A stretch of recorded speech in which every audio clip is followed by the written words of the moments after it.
Welcome to Farscape and Cape Canaveral, as a sunrise watched by show protagonist John Crichton signifies the dawning not just of the show, but of a new age. Here at IASA, ready for another space flight as historic as when Buzz Aldrin was the first man to set foot on Luna and plant the flag of the unified territories of Columbia. Here with the space shuttle on the launch pad, Crichton can seem to sense the significance of this even as his friend talks about their theory that he plans to test in his module, Farscape 1. The idea is to use the atmosphere and a planet's gravity to achieve great speeds, but his father, experienced astronaut who did EVAs and moonwalks, talks about this with far more pride than even Crichton himself seems to feel. I can't be your kind of hero. No, you can't be. But each man gets a chance to be his own kind of hero. And that indeed is Crichton, a hero who doesn't believe in limits. I just peed in the maintenance bay. Women want him, men want to be him, and small aliens want him. Crichton is mine. Good luck and Godspeed, John Crichton, an inspiration to all mankind. Welcome to the Federation starship SS Buttcrack. The mission is going pretty well as he heads out, but an anomalous electromagnetic wave shows up as soon as his craft is gone, traveling down this wormhole and dumping him in an unknown part of the universe. Not realizing what the hell's just happened to him, he stumbles across some advanced small spacecraft pursuing a large vessel called Moya. Hey, I'm flying here! Jeez, think you own the whole cosmos? This thing costs like $1 gajillion, buddy. I want your insurance info. Ah, crap. Well, maybe I could pop the dents out with a plunger and just buff it out. No one at IASA will know. A docking net soon pulls him inside. Farscape's origins began about 7 years before it actually hit the airwaves. Not long after the death of Jim Henson, his son Brian Henson was looking to start a weekly science fiction show that would demonstrate the kind of work the Jim Henson Workshop could bring to film. They had previously done The Dark Crystal and Labyrinth and things like that, and a great series called The Storyteller with the guy who had an alien burst out of his chest. But overall, they were, and probably still are, best known for Muppets. Ironic, since they sold the Muppets to Disney a few years back, which means that, well, there's nothing stopping Disney from creating a TV show where Kermit and Tinkerbell must work together to thwart Dr. Doom. This contains the germ of Farscape, which is to create an alien experience. The music, the denizens, the experience are all meant to be alien rather than basically normal people with Play-Doh on their heads. As Crichton tries to acclimate himself to this bizarre situation, a group of small robots observe and then finally force him to the command center. There's a battle going on between the little ships and Moya as these two work the controls, Dargo and Zahn. He has no idea what the situation is, but as a scientist, this is an incredible experience, and despite how most of us would probably be pissing ourselves, it's clear his amazement and curiosity has overwhelmed his terror. What he doesn't know yet is that humans look exactly like Sebaceans, the race that's currently shooting at these people, so Dargo gives the traditional Luxon greeting, shaking throats. Crichton has no idea what this guy is saying, so the DRD sticks him with translator microbes so he can understand them. It turns out that they brought him on board because, since his ship came out of nowhere, they think it might have some super tech that can whisk them away. Lady, you couldn't be more wrong. Moya is a living ship, but that doesn't mean fully organic like a lot of other ones. She has metal and wiring like a normal ship would. It's just that she also has some organic characteristics and, as the creators of the Leviathans put it, a soul. The blue crab guy who appears as the pilot, named Pilot, who is merged with her in a symbiotic relationship, but right now they can't do much because Moya is wearing a control collar, so Dargo decides to sort that out by just ripping open panels and pulling out the wires. He may not know what he's doing, but damn it if he's not thorough. The hovering guy is Rigel. It's obviously hard to forget that these are puppets, but the sad thing is that the word is such a poor representation of what he and Pilot are, which is extremely sophisticated animatronics. Ben Browder noted with good humor that, on a dollar basis, Rigel was more valuable than he was to the show.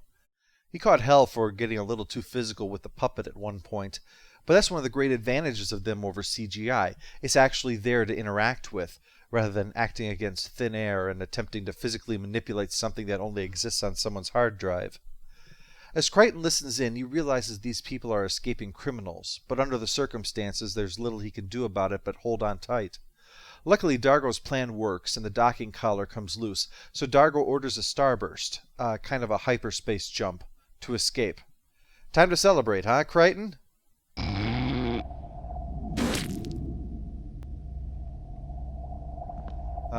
Gesundheit. What is the matter Well, at with least the you? weirdest part's over, right, Crichton?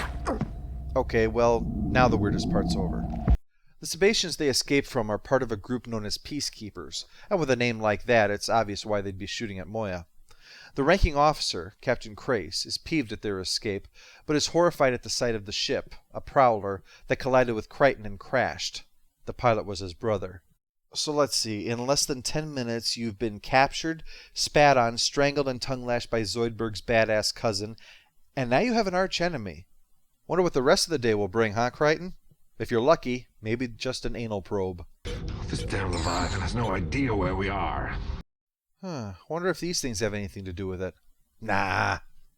We find out that Zana was imprisoned because she was an anarchist, Rigel because he was deposed by his cousin, and Dargo that he killed his superior officer.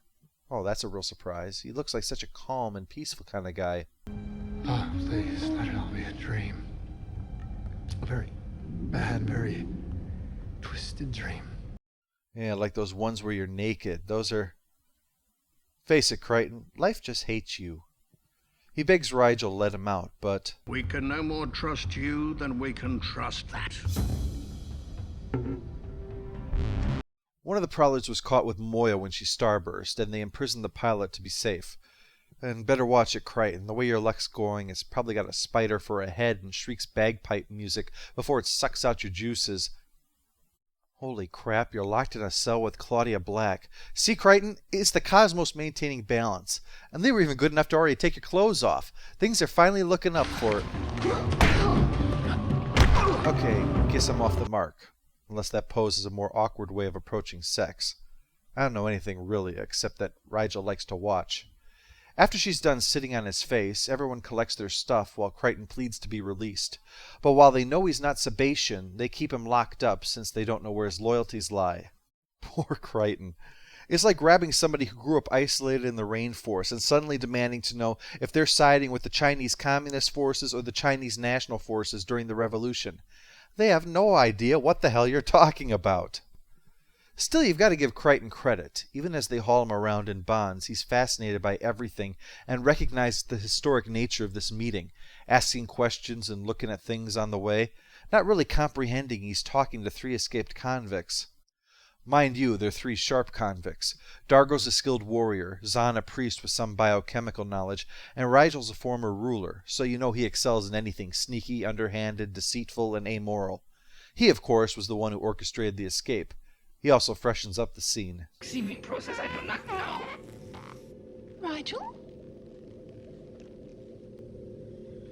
You fart helium? Sometimes. When I'm nervous or angry. Or anxious, or frustrated, or just bored. It's also, of course, impossible. The Farscape people laugh that people can accept things like starburst but not farting helium. The reason, though, is that starburst implies a kind of science that we don't know of. The only explanation of any type for Rigel farting helium is that his stomach is nuclear. That don't make sense. This don't make sense. You must go through a tube of toothpaste a day, buddy. While the 2 are left locked up, Crichton pulls out a fork he stuck up his sleeve, and he and Aaron's son break out. If you aren't aware, in Dragon Age, her mom is Janeway. Not that you'd ever know. Compassion? What is compassion? Compassion? What? You're kidding, right? It's a feeling that you have when you see someone else's pain, and instead of taking advantage of their weakness, you help them. Oh, I know this feeling. Yeah, well, it is a fairly common human feeling. I hate it. Despite adhering to the Janeway way, Crichton goes with her since the peacekeepers will have a better chance helping him look for wormholes than 3 escaped convicts and someone whose image makes me hungry for red lobster. There's a wonderful moment that, every time I see it, I forget it's coming, because the situation is one that I take for granted as a longtime SF fan. I'm on another planet.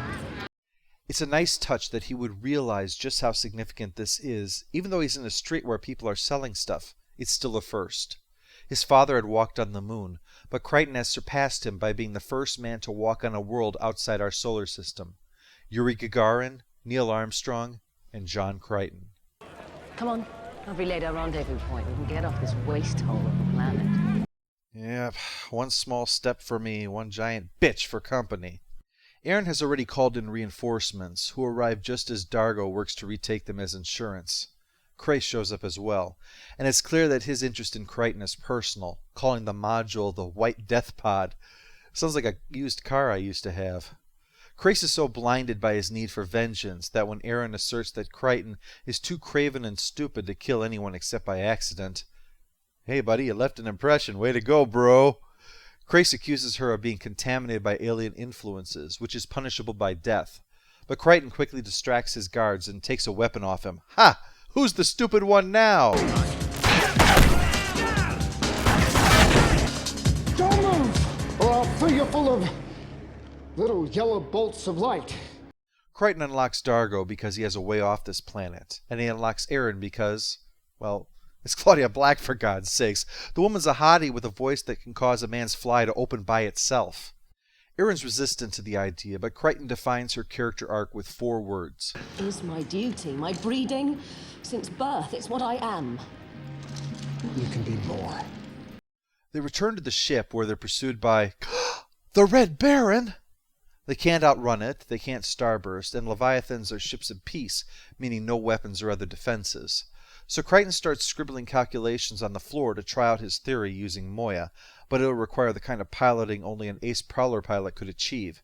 So the crew reluctantly give Aaron manual control, and she even more reluctantly takes it.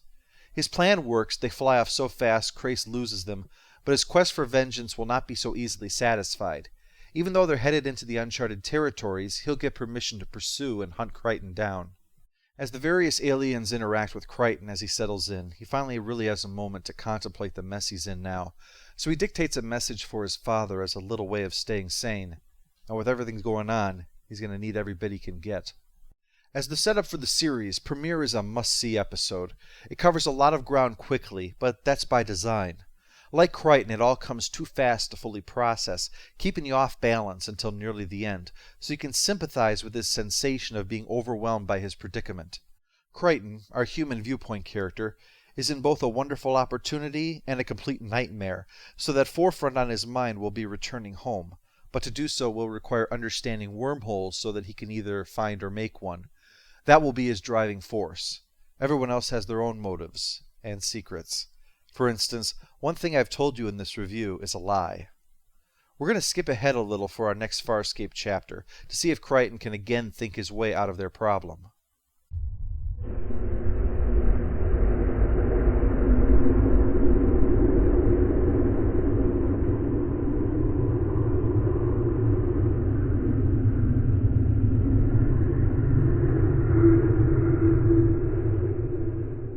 Pilot, does Moya know where we are? Yes, of course.